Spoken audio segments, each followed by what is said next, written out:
बिस्मिल्लाहिर्रहमानिर्रहीम। नाज़रीन, इस वक्त ईरान की जो सूरत हाल बनी है, बड़ा अफसोस होता है। हमारे यहाँ बाज़ लोगों को चूँकि सही दुरुस्त मालूमात नहीं होती, और मेरी कोशिश ये होती है कि मैं आवाम तक सही सूरत हाल और दुरुस्त मालूमात पहुँचाऊँ।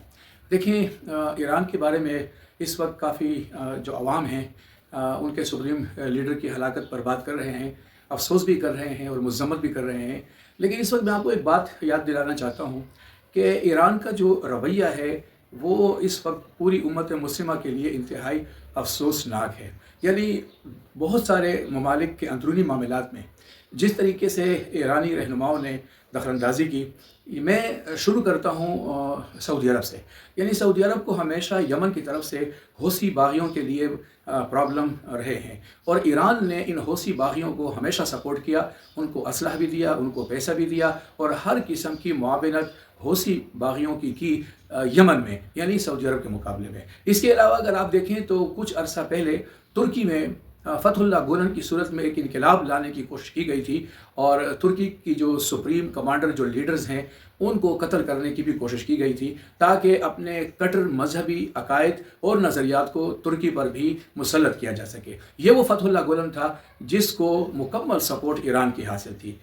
आगे चलते हैं। इसी तरीके से इराक़ में 10 साल जिस किस्म की खाना जंगी ईरान और इराक़ के दरमियान में रही, दोनों ही ममालिक पड़ोसी हैं और एक ही पेज पर थे, लेकिन इराक़ को जिस तरीके से ईरान ने जंग करके इंगेज रखा 10 सालों तक, ये अपनी जगह एक इंतहाई अफसोसनाक पहलू है और वाक़या है। इसके अलावा अगर आप देखें तो पाकिस्तान में हंगू और पड़ा चिनार में ईरान ने जिस तरीके से अपने मजहबी अकायद और नज़रियात को मुसल्लत करने की कोशिश की, वो किसी से ढकी छुपी बात नहीं है। और वहाँ ईरानी असलहा मिला, और फिर पाकिस्तानी अथॉरिटीज़ को वहाँ जाकर बाकायदा उनसे बात करनी पड़ी।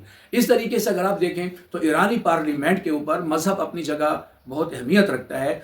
पार्लियामेंट के ऊपर, यानी ईरानी पार्लियामेंट के ऊपर जो इस वक्त कलमा लिखा है वो क्या है, वो आप सबको मालूम है। इसके अलावा हरमैन और शरीफैन पर कब्ज़ा करने की जिस किस्म की कई मरतबा कोशिश ईरान की तरफ से की गई, वो भी आप सबके सामने है। चूँकि हमारी जो नई नस्ल है उनके पास मालूमात नहीं होती और उनको पता नहीं होता कि ये जो तारीख़ है वो क्या है। अब बात आ गई तारीख़ पर, तो ज़रा इसको भी सुन लीजिए कि अगर आप खिलाफत राशिदा के बाद जितने भी अदवार गुजरे हैं, बनु उमैया और फिर बनु अब्बास के बाद जो सल्जुकी रियासतें और फ़ातिमी जो खिलाफतें थी, उनका क्या किरदार फ़ातिमी खिलाफत का रहा। और ये जो फ़ातिमी थे ये यही लोग थे, और इन्होंने हमेशा जिस तरीके से इस्लामी फतूहात के दरमियान में रोड़े अटकाए, ये तारीख़ में दर्ज है, ये मैं नहीं कह रहा। ये आप अगर तारीख़ पढ़ें तो आपको सही तारीख़ के बारे में मालूमात होंगी।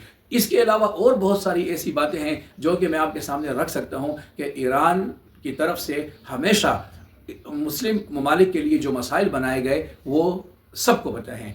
इसी वजह से आज इस्लामी ममालिक कोई मजम्मत नहीं कर रहे, और कर भी रहे हैं तो एक महदूद हद तक मजम्मत की जा रही है। अगर आप शाम में देखें और लबनान में देखें, वहाँ पर भी ईरान का जो किरदार रहा वो इंतहाई मायूब था। हिजबुल्लाह की सूरत में जिस तरीके से शाम और इराक़ में अहले सुन्नत का कत्ल आम किया गया, वो कोई ढकी छुपी बात नहीं है। आज भी ईरान में मसाजिद बनाने पर सख्त पाबंदी है, और वहाँ अहले सुन्नत जिस किस्म की कसमा कुर्सी की ज़िंदगी गुजार रहे हैं वो भी आपके सामने है। तो नाज़रीन, ये वो बातें हैं कि जो हमारी नई नस्ल को और हमारे बहुत सारे लोगों को पता नहीं। और इस वक्त सोशल मीडिया जिस अंदाज में बाज़ लोग, मैं सबकी बात नहीं कर रहा, बहुत सारे ऐसे अहले इल्म और अहले नज़र लोग मौजूद हैं जिनको तारीख़ का पता है और जिनको मालूम है कि इनका किरदार क्या रहा है। यही वजह है कि आज खुलकर जो इस्लामी ममालिक के रहनुमा हैं वो मजम्मत नहीं करते। उनको मालूम है कि इनका किरदार क्या रहा और ये किस किस्म के हालात बनाते रहे इस्लामी ममालिक के लिए। तो नाज़रीन और नौजवान नस्ल के लिए चंद बातें बहुत ज़रूरी थी। वक्त आने पर इंशाअल्लाह मैं और भी आपको बताऊँगा। इसके अलावा अगर आप देखें तो नबी मेहरबान सल्लल्लाहु अलैहि वसल्लम के रोज़े अथर पर हाज़िरी देते वक्त जिन लोगों ने इनको देखा है और जिस तरीके से ये वहाँ हाज़िरी देते हैं और मुंह मोड़ लेते हैं, ये भी किसी से ढकी छुपी बात नहीं है। जो भी جن کو سعادت ملی ہے نبی مہربان صلی اللہ علیہ وسلم کے روز اطہر پر حاضری کی، انہوں نے اپنی آنکھوں سے اور اس عاجز نے بھی اپنی آنکھوں سے یہ مناظر وہاں دیکھے ہیں، اور سوائے ماتم کرنے کے اور افسوس کرنے کے اور وہاں کچھ مجھے نظر نہیں آیا۔ ان کو دیکھ کر افسوس کرنے کے میں کچھ نہیں کر سکا۔ تو ناظرین، یہ چند باتیں آپ کے سامنے بہت ضروری ہے، یہ اس کو ذہن میں رکھنا چاہیے۔ اور یہ جو اہل سنت، لاکھوں اہل سنت کا قتل عام